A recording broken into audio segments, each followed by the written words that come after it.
McDonald. Juicy Scoop. So now with my very juicy, very interesting interview with actress Charlotte Kirk. Hello and welcome to Juicy Scoop. I've got a very interesting guest. Actress, came from over the pond, Charlotte Kirk. I'm excited to have you here because I have talked about you in the past. So some people might go, why does that name sound familiar? Besides you being a working actress, and we're going to get into all the juicy movies you've done. Welcome to the show. Thank you for having me.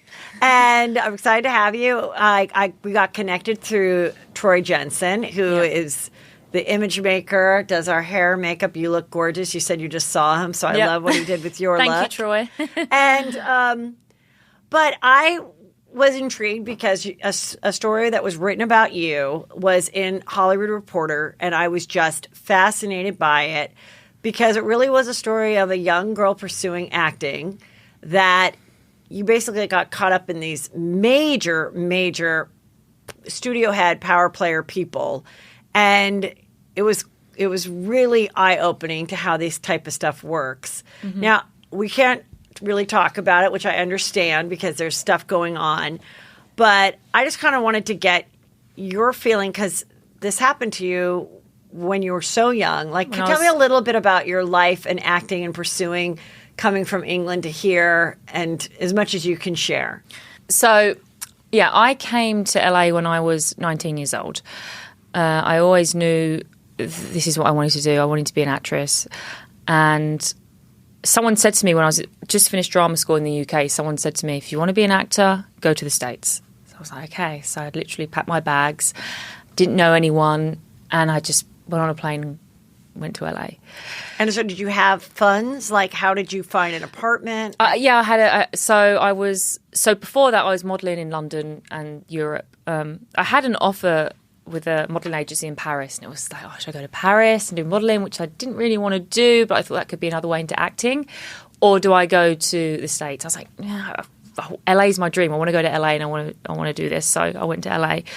I had a rented on Airbnb a tiny studio apartment in Beverly Hills on Rodeo Drive, and yeah, when I was 19. So you really didn't know anybody? You didn't have a girlfriend to call? No, literally didn't know anyone. And I got here and, oh gosh, I was a baby. I was 19. I thought I knew everything. And like you do when you're 19. And I didn't. And, you know, I had some good experiences and I had some awful experiences. And I really did end up in the lion's den and got in some really terrible situations, but you know, and got myself in a pickle. Like, I can't imagine because I grew up here, so I don't even know where you begin, like in finding a place to live as you did and kind of navigating. But one thing I found sort of in your story is that you were kind of bold and like trying to get work and, you know, and pursuing, which you have to do. People don't realize, like, you, first of all, you have to believe like you're the best because no one else is. And then, you know, and really put yourself out there with trying to meet agents and trying to get people and, network. But I didn't know about the casting couch. I didn't know about any of this. I didn't know anything. No one taught me anything. No one said, this is what you've got to do. You've got to do this. I was 19. I had no friends, no family. I came here on my own.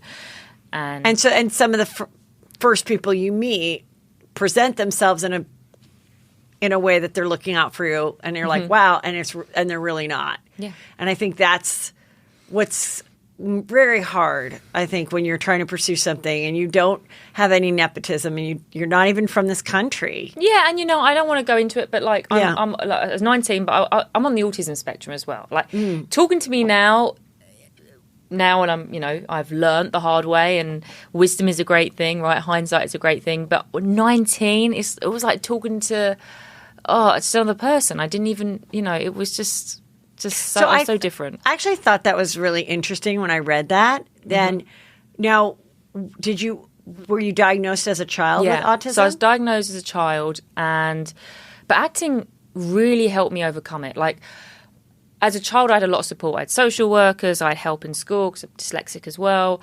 And, you know, it was really hard growing up. But I knew acting is what I wanted to do. And it was something that kind of acting just got me out of this. Oh, it's really hard to explain.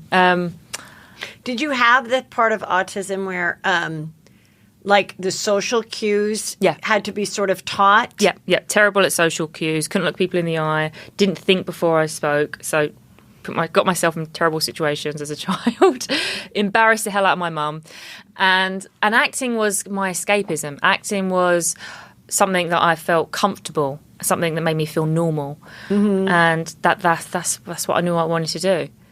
And so do you think when you came here, because that's what and I don't know that much about autism, but I remember thinking, oh, I wonder, you know, taking things maybe differently than someone else would, or literally, or, you know, also didn't help your situation with these people taking advantage of you. Absolutely not. When they say, I want to be your friend, I want to help you, I believe that when someone tells me that, well, when I was 19, not now. Yeah. You believe that. You take people for their words. My mum always says, the thing is with you believe everyone. You're very vulnerable, or you were very vulnerable. Right.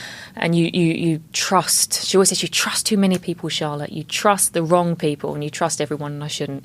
Well, I think you had like several things going against you. Yeah. You know, not only did you have the autism, which you're working out, but still, I mean, but it's also really wonderful for parents that might have a child with autism to see you today, you know, with the proper guidance and help and everything, that like you're successful, you're in a relationship, you're doing all these movie roles, like, you know, perseverance. Yes. And no, I don't, no is, you know, no, and failure is not an option. It's like, you know, these people, they pulled a lion's tail.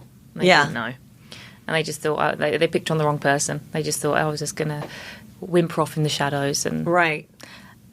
What I have to say is, I would say the biggest revenge is success. Yes. And they just think I'm going to just stop and not fight for my name and fight for my career, and I'm just going to just go back to England and crawl back to England. Absolutely. Which is what all in so many other cases was the MO. When an actress was treated wrongly, they would either say, shut up or we're going to ruin blacklist your career. Yep. Or actually, we're just going to blacklist you now because we're afraid that you might get in a room and tell the story. Yeah. Suppression. They really wanted to suppress you. Yes, exactly. That is what I always felt. String you along, make sure you're not going to, you know, tell the truth, and they'll string you along, and then, The thing that always bothered me so much about Louis C.K., who's a comedian who I really enjoyed as well. But when I heard that, you know, he exposed himself to these girls at a comedy festival, and they were two comedy writers. And after that, it was like they couldn't get any deals. And then it was sort of revealed later that he went to powerful people and was like, don't hire them, because he was afraid they'd be in a writer's room. That sounds very familiar to me. They would be in a room with other writers, and what writers do is they tell stories. And I've been in writer's room, and you do tell stories about other people, and you do tell your juicy stories or whatever.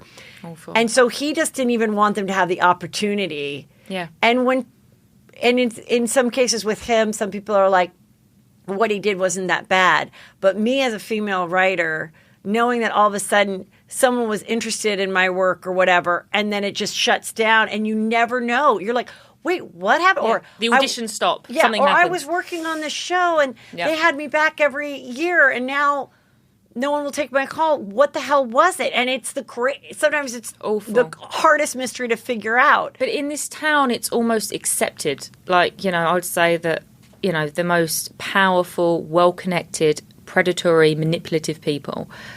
But it's kind of accepted in this town. Mm-hmm. It's almost like practically a badge of honor. Like, oh yeah, okay, yeah, we know that happened. It's just, I don't know. It's just the boys' club, isn't it? Yeah. So I mean, it's nice to see that other things. Yeah, which is what is great about the way media is expanding, and like, because we're not so dependent on these, 5 or 10 men to say yes, Yeah. but it still exists and it is hard. And then you think, oh my gosh, exactly. This person's my friend. This person's going to help me. And, They want the opposite. Yeah, quite the opposite. Well, hello, and thank you for watching my YouTube channel. Please, I beg of you, subscribe, like, share, watch, tell people. The karma that will come from this will be so worth your while. But you've done some really great work since. So tell me about this. You won an outstanding performance for Best Actor in 2020. What movie was this? The Reckoning. Yeah, that was for The Reckoning that I co-wrote with my fiancé, Neil Marshall, and produced and starred in.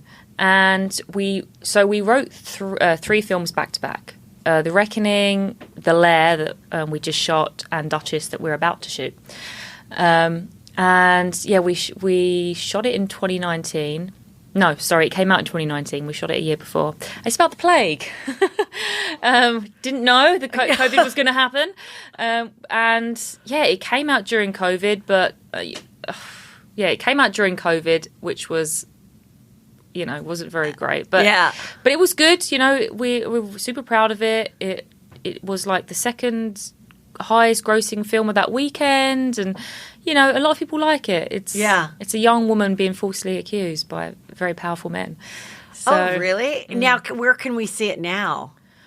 Oh, it's on Amazon. Oh, okay, great. Yeah, RLJ. So yeah, awesome. Shutter in the UK. And then these are some shots that our guy Troy Jensen did. I love your look. It's like very super cool. Cute 60s look. Okay, now this one I want to talk about. Because I remember reading in the article, I was like, wow, this sounds juicy too.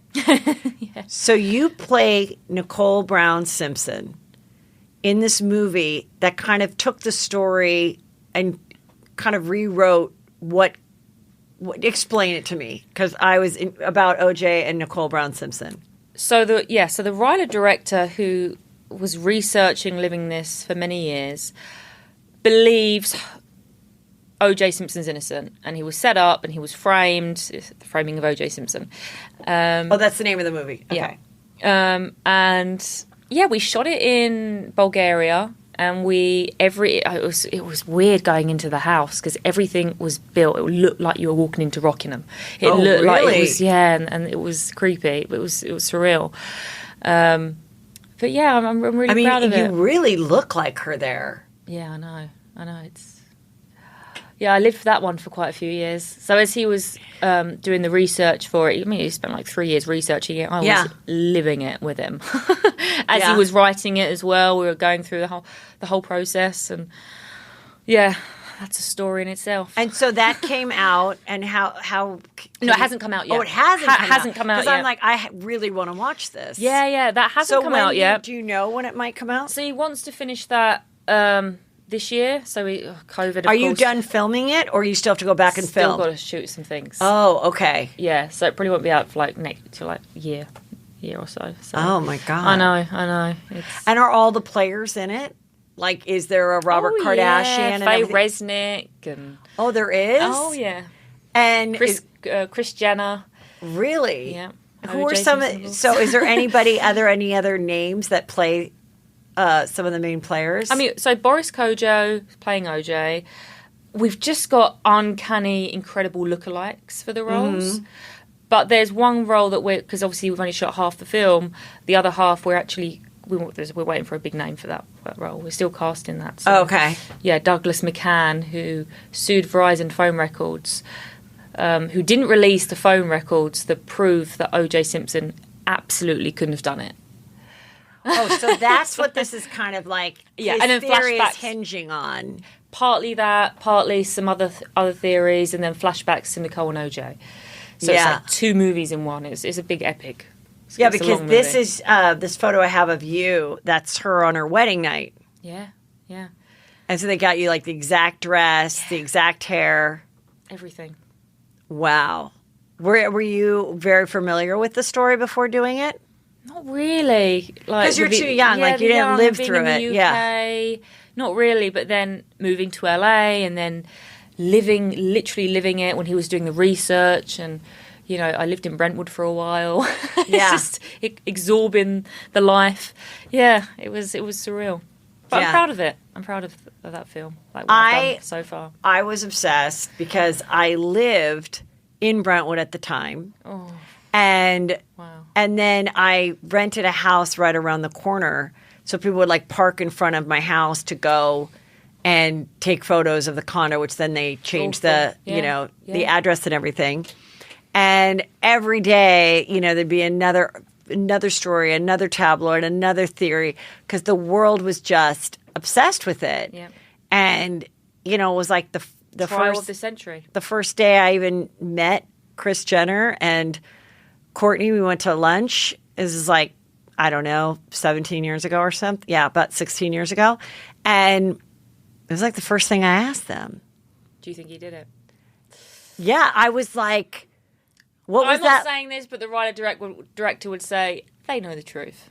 And- They've got that. They're saying what they want to say. Well, the thing that was so interesting that they said is Courtney said, well, we were teenagers and we felt like no one was on our dad's side, who was Robert Kardashian, who was somewhat representing OJ.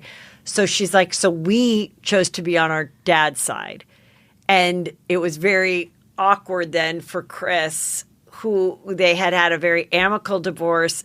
They didn't have an amicable divorce, but at that time they were amicable and they were good about sharing the kids. And she was already married to Bruce Jenner at the time and pregnant, I think, with Kendall.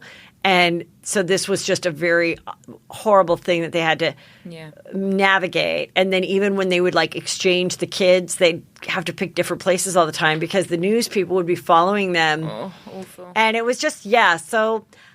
I mean, look, there's still speculation about it, and there's still speculation about OJ's son and his involvement. Yep, that's and a theory. The older son. That is a theory. And the producer was trying to get me a meeting with OJ when he was in prison like 5 years ago.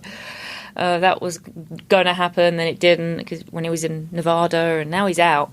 And do you think you'll meet with him now? Who knows? I'd love to.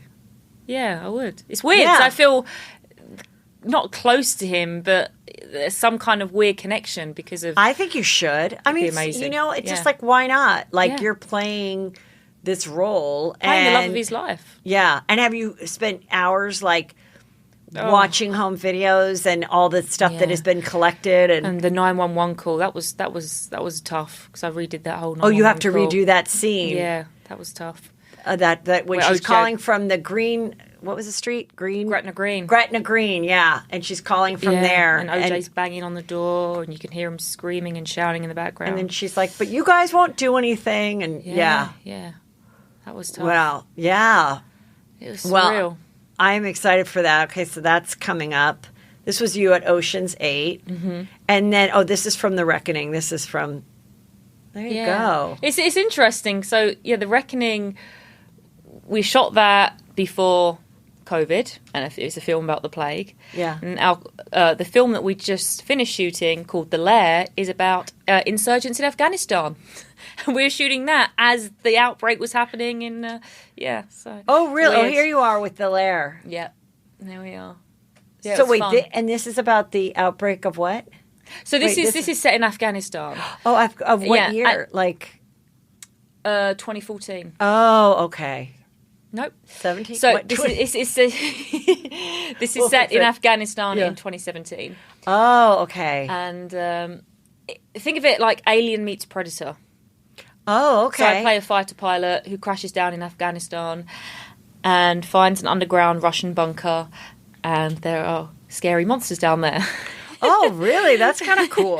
Yeah. Oh no, it's terrifying. It's really, really fun. It's a fun movie. So Neil Marshall, who's the co-writer, director, he did Dog Soldiers. That's like a real cool classic, and it's very similar to that. Dog Soldiers and The Descent. He's a master at horror. So it's a fun movie. Though. It's horror, but it's fun. Yeah. So it was a good one. And then what we're just about to film, what we're shooting in the next few months, is called Duchess.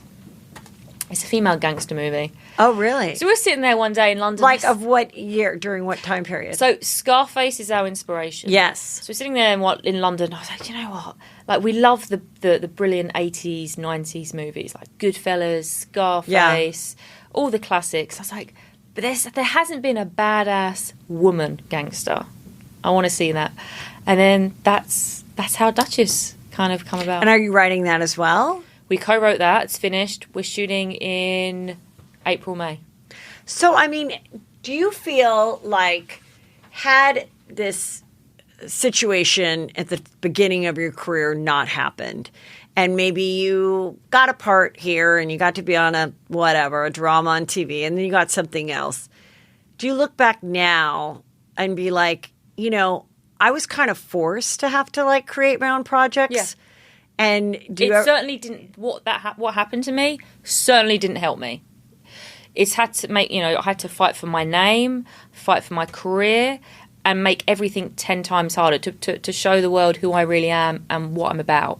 And I'm not this thing that's. No, I'm saying it didn't help you. No, but sometimes what I found in my life and career too, that sometimes the worst thing, you look back later on, you're like, not that anything bad is meant to happen, but like if that didn't happen, I probably wouldn't have been able to have to create my own projects and my own stories because no one else was going to cast me. Like I just wasn't going to be this young ingenue that got to be cast in all this shit. Yeah. No, that's true. I think that's pretty impressive that you like thinking about movie ideas and actually writing them. I mean, that's really impressive. The more rejection I get, the more shit that's out there, the more negativity, it just drives me even more to go, screw you, I'm going to prove all you motherfuckers wrong. Am I allowed to swear? Yes, yeah. So, yes. I'm going to prove you wrong and just keep going. And eventually, hopefully, very soon, sooner rather than later, they're going to go, oh, wow. Oh, she's that, yeah, that's all bullshit. Whatever that was, whatever. She's good, you know, and we like her movies and we like her stuff and she's really cool and she's not what this, you know, tabloid shit, you know, what they're saying about her. That's something else. That's a false narrative. This is the truth. Look at her. Right. I mean, you've proved yourself. You're proving yourself. Yeah. And that's exactly it. It's like you knew you wanted to be this. And, yeah, like, so screw them for acting like, you know, you didn't play by our game. Yeah. And, you know, so go do something else. No, it's like, and I do think that, you know, what's great is that you can rise up. Well, obviously you did nothing wrong, but I'm saying like you can create a new narrative and it won't be something that anyone even talks about or remembers. It'll just be Charlotte Kirk from this, you know, great movie. Yeah, I think it's going to be interesting in a few years or whenever it will be. You know, when I'm promoting a movie, someone will talk about it, and I've had that before when I've been promoting my previous films. Someone might mention it, and I'll talk about it a little bit, but hopefully it'll be like, oh, do you remember that? Oh, yeah, that thing. But hopefully it won't be about that. It'll be about the film, and oh, didn't she do that thing about 20 years ago, 10 years ago? But yeah, whatever. Like, it's crazy. And so, do you have traditional representation right now? I don't, actually, no.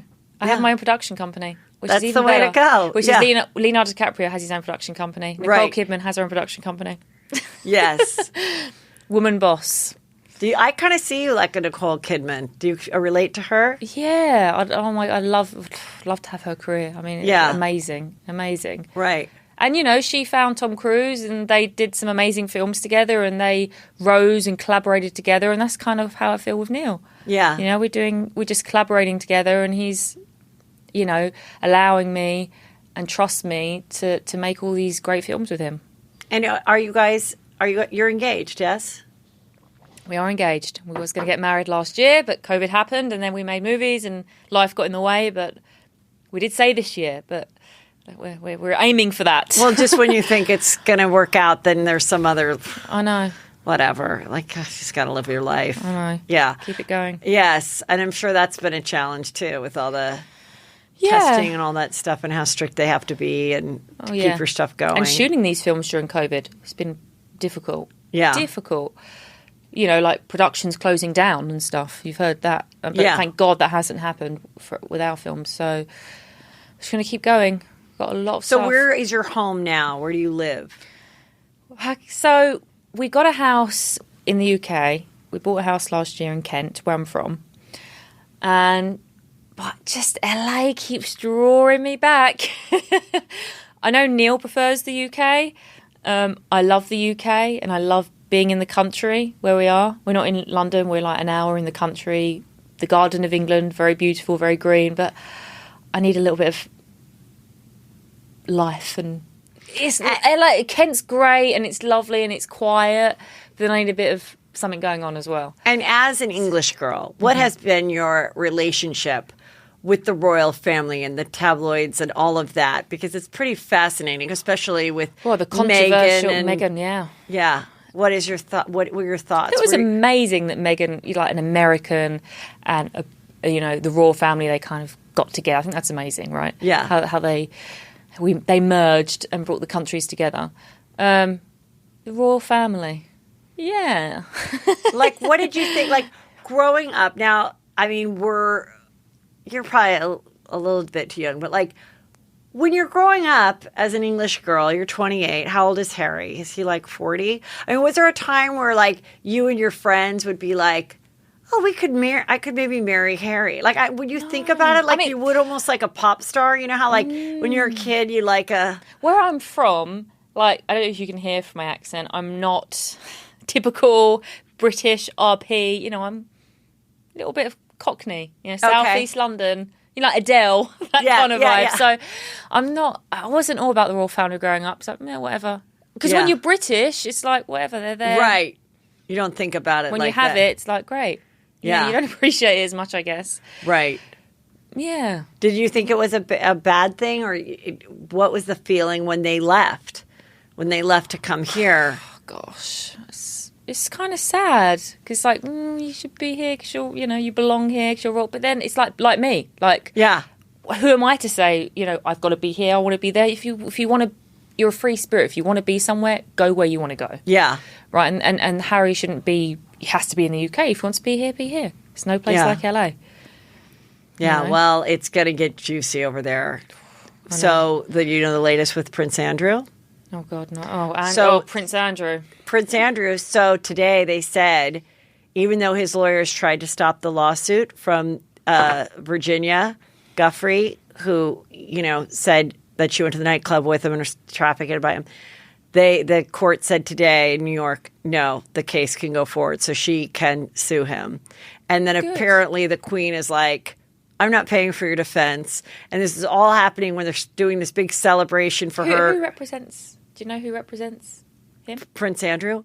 Oh, I don't know. We could probably look it up. But I mean, it's major attorneys. I mean, it's the same attorney with. Oh, interesting. Mm-hmm. Yeah. Well, there's certain attorneys. He represented Bill Cosby as well. Oh, yes, you're right. Yes, there's certain attorneys that represent perpetrators. Yes, this is really their little niche. Some people know how to do a personal injury case, and then other people know how to be with pervs. Bury stories, and let's change the narrative and get the narrative out there, make a whole load of bullshit and pay the press to write what we want to write.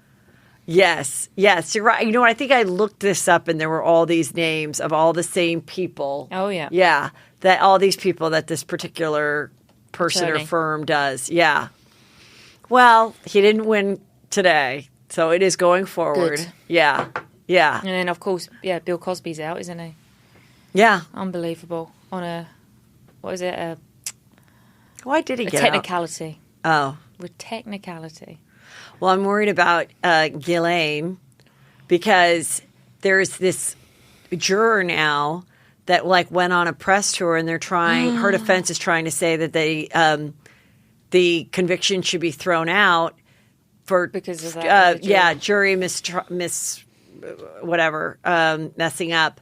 But then this woman that I interviewed, I was watching a video she did recently because she did a whole deep dive on it. I have to get deeper into it, but there's a whole backstory about who that person is. That actual juror has some connection to some other stuff. Should they do almost the research? Like a plant. Don't they do the research with the jurors first? I don't know. That this might have been thought out before. Like, go do this because then it'll be jury. What do you call it? Jury not like misbehavior. It's not jury misbehavior, but it's like when a jury, misbehaves or whatever, does the wrong thing, then there's a reason that the whole thing can be thrown out. Because I honestly was like sort of surprised. I was like, finally, something's happening. And now this is being talked about. So I don't know.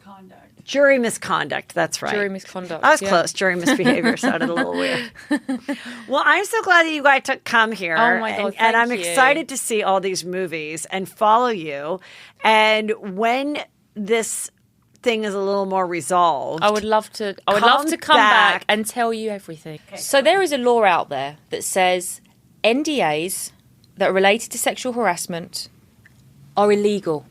Senator Levy put this law out there. It's called 1001. It's not allowed. So I'm currently in the Court of Appeal. I didn't lose, but the judge said he doesn't have the jurisdiction, basically. So I'm fighting that law. It's out there. I'm allowed to say that. I had a GoFundMe page to help me, because lawyers are very expensive. And I'm in the Court of Appeal. So I'm going to be the test case for that law. So when this comes out and I win, it will be pretty groundbreaking because that means the floodgates are going to open. So all the NDAs with all the perpetrators, have all these victims tied up, will be able to speak. So it's a big thing. And do you have any idea when? It will be resolved definitely this year. Oh, okay. Great. Yeah. So I've got some other things. So, So when that happens, you're coming back on Juicy Scoop first. Oh, gosh, yes. And then we're really going to talk the scoop. And then you said, let's make it a movie. It could be. It could be a movie. My life could be a movie. Definitely. Not saying particulars, but, I think so. Thank you so much. Thank you.